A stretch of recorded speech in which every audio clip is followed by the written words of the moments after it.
What's up, guys? In this one, going to be breaking down our exact sales process that allows us to be hitting these milestones of 20K weeks, 15K days, 50K months, all this crazy stuff that I know you guys also want to be achieving. I'm going to be breaking down our exact sales process so you can just copy it so you can get the same results.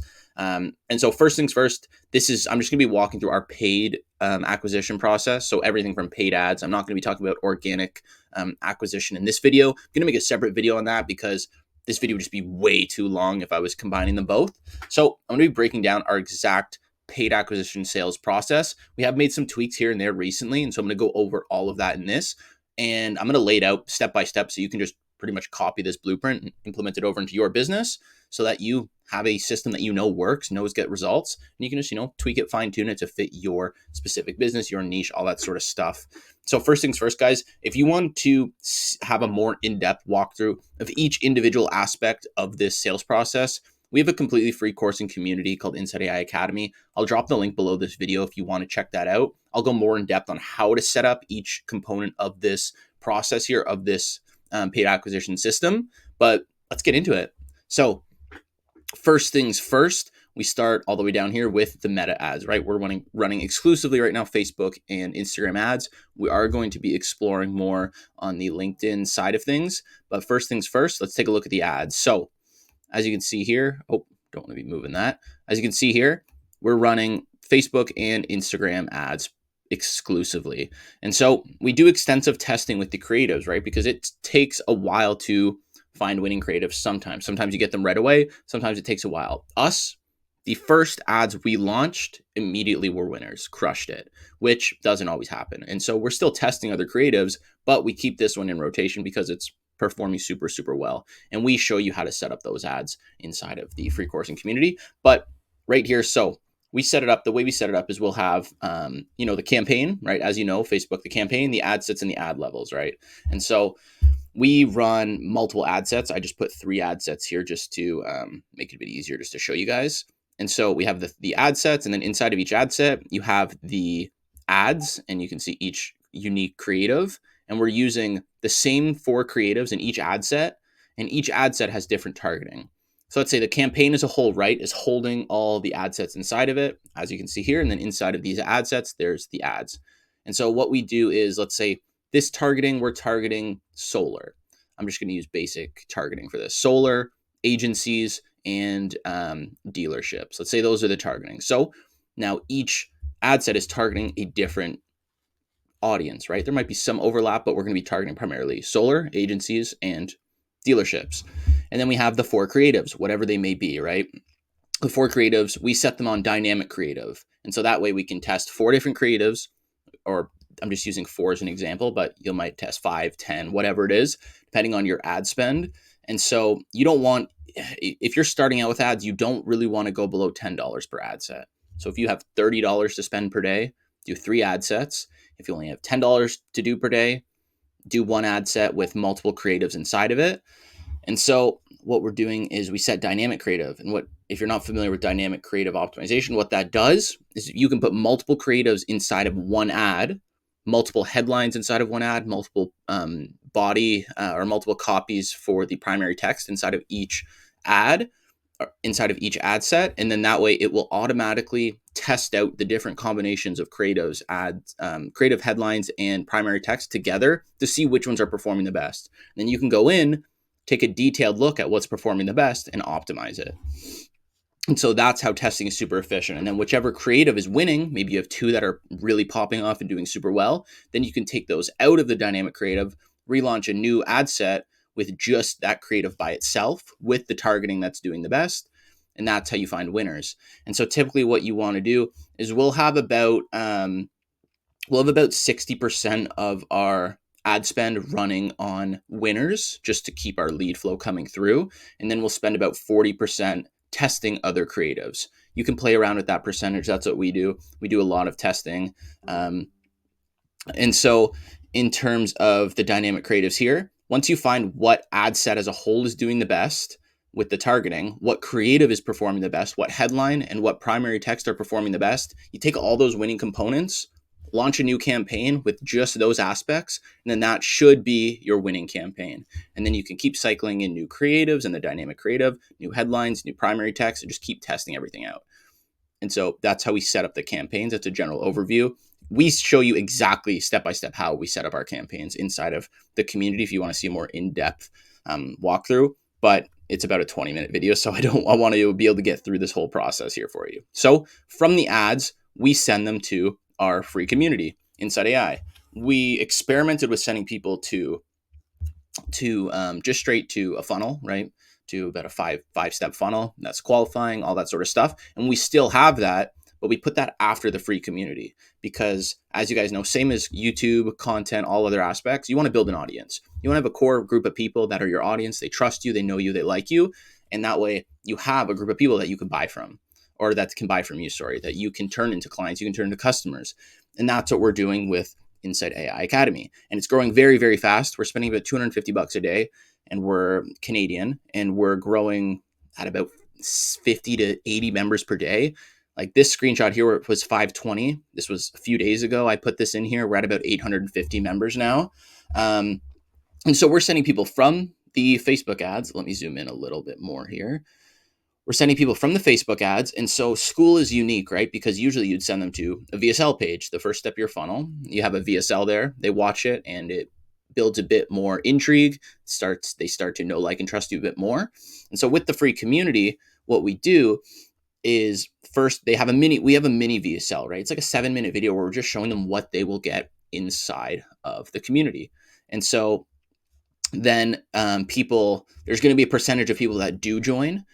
Probably about 75% of people do join our community, but then there is 25% that don't. And so what we do with that is, after you have about at least 500 people that have, interacted with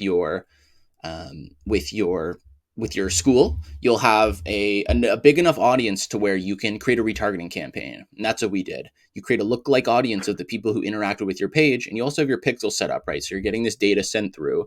Your campaigns are optimizing just by themselves because the pixel is getting data. But then what you're doing is you're creating a retargeting campaign. And that is one of our best performing campaigns, is we create a lookalike audience of the people who interacted with our school community, and we create a lookalike audience of people who joined our school community. And we use those to create a lookalike audience. And if you don't know what a lookalike audience is, we show you exactly how to set up lookalike audiences and custom audiences inside of the free community. But we create lookalike audiences of them. And so that way Facebook will start targeting people who are most similar to that audience. And since the audience is people who joined our community, we're going to be targeting a high quality group of people who are most likely to join our community. And then they have a couple membership questions. And so this is important. So because we don't do leads, we don't have a lead form on our ads. We're optimizing for lead ads, but we don't have a lead form. And so we need to capture their data some way, right? And so what we do is we just have them answer a couple questions. What is your name? What is your email? What is your phone number? So that way we get their information and we can put them into sequences in high level. We can create automations, all that sort of stuff. And so I'll get into that here. And so first thing, when they fill out their questionnaire, they get access to all the modules inside of the community, right? We have about 60 modules inside of here that, as you can see, really break down everything. We give you our exact snapshot of our internal high level, which was about 15 hours of setup. We give you that. We show you how to construct your offer, make a VSL, killer cold outreach, leveraging your network, how to close these deals, how to set up your ads, pretty much everything. And so we give them a ton of value. That's the goal, right? We give all the people who opt in and join our community just a shit ton of free value. So much free value. We're giving them the type of stuff where people are charging thousands for it. We've had countless people message us and say, hey, I spent 20 grand over the last little bit on courses. I spent 10 grand on partnerships, programs, all this stuff, and I've gotten more value from your free community. And that's the goal. We're nurturing them, but we're also giving them a ton of value to where they're more than happy to be nurtured because of how much value they're getting from the free community, right? And it's all for free. And this is kind of the top of funnel side of things, right? And so instead of just having a landing page and a funnel, we have our free community at the top of funnel. And there's a percentage of people that are going to go down to the middle of funnel, which is going to be our mid-ticket or our low-ticket community. And we have a percentage of people that are going to go to our mid-ticket, and then a percentage of people that are going to go to our paid partnership, which is our high-ticket offer. And so that's how you want to set it up. are creating an audience in the Skool community, which I think is the best way to create an audience nowadays.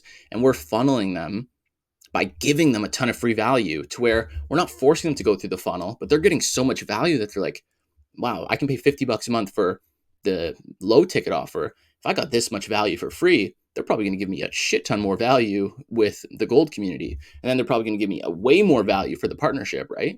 And so that's the goal with this. And so they get access to all the modules and courses inside of there, and they get automatically messaged, which is just a feature in Skool. You can customize a message to be sent automatically to people when they join.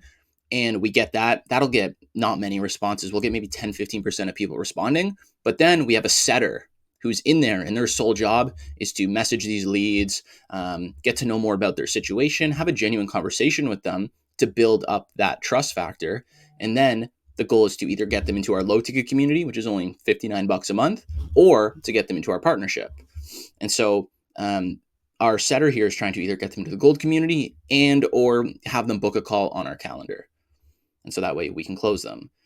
And the other thing, like I said, we want to get their information so we can nurture them, right, with sequences. And so what we do is we have Zap set up inside of Zapier where we capture their information, and it creates a contact inside of High Level, adds them to an SMS nurturing sequence and an email nurturing sequence, as you can see here.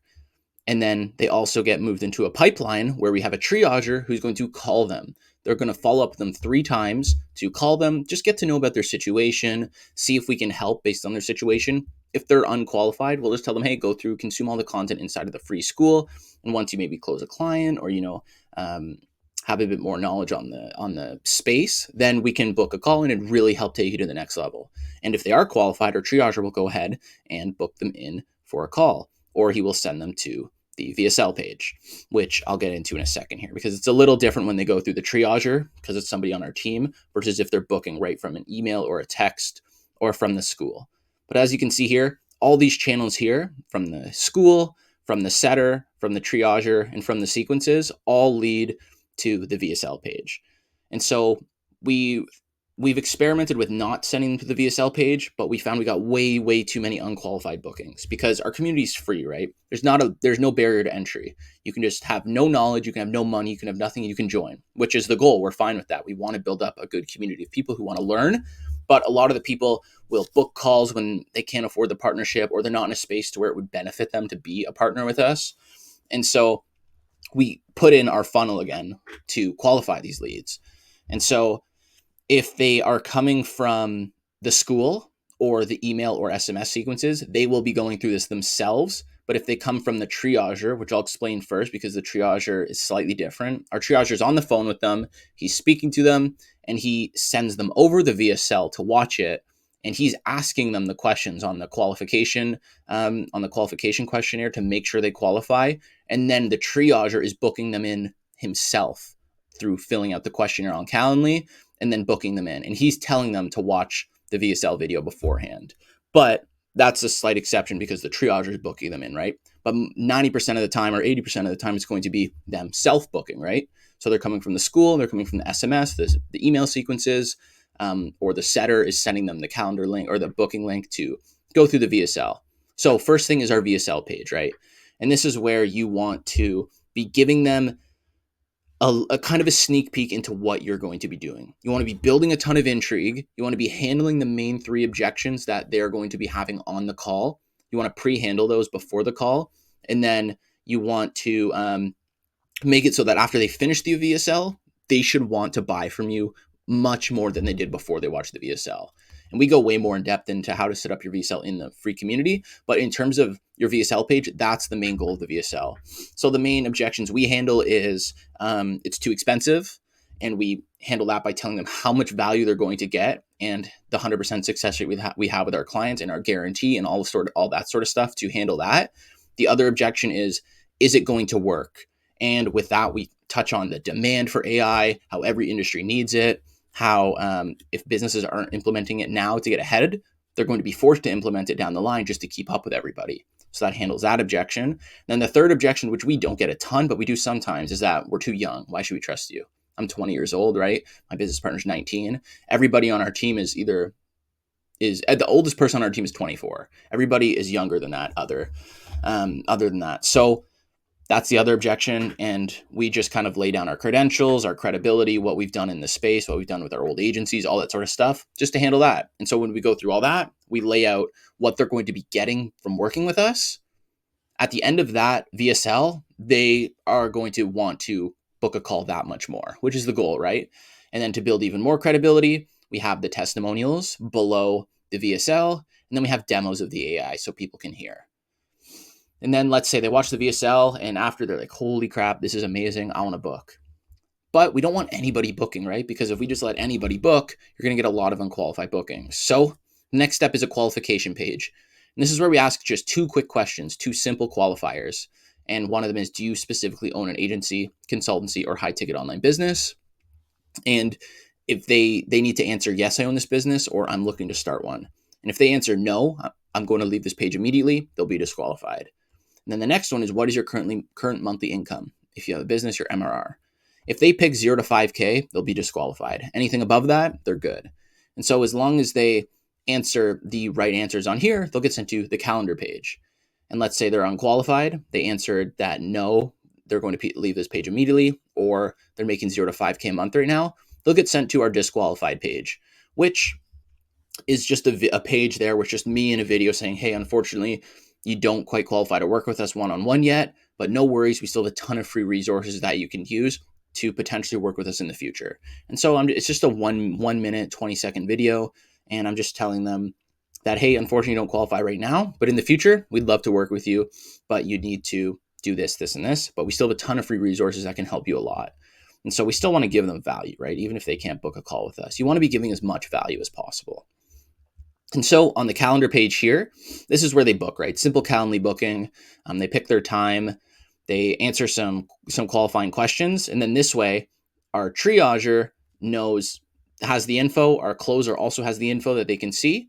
And so after they book here, they get sent to the thank you page. Super simple. It's just, hey, congrats, you booked your call. And then there's 3 steps that they need to complete. One is the thank you video, which is just a 79-second video, as you can see here. That's just telling them to, hey, accept your invitation or we'll cancel the call, and to make sure they watch the VSL. And we have all that on the page right there. And so that won't take them long, but that's just to make sure that they're qualified. And then when they book their call, our triager calls them and does the confirmation call. So we break all this down inside the community. We give you our exact triage script, our confirmation call script, our reminder call script, all of that.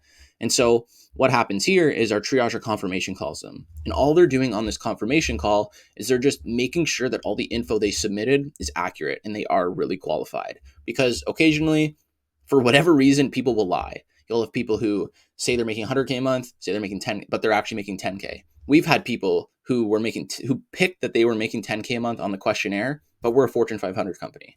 Don't ask me. I don't know why they do that, but it's just to make sure that they are qualified. And that's what the confirmation call is for.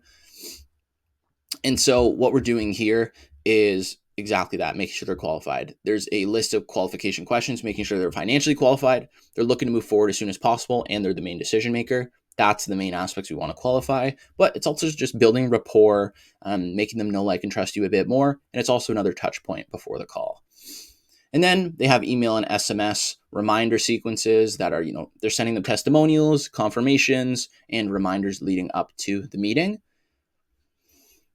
And then the triager will call them 90 minutes before, 60 minutes before, and 30 minutes before to confirm that they're showing up. Let's say he calls them 90 minutes before and they answer and they confirm they're good to go, that he's not going to call them back 60 minutes and 30 minutes before. But if they don't answer on the 90-minute before call, he'll call them 60 minutes before. If they don't answer on that one, he'll call them 30 minutes before.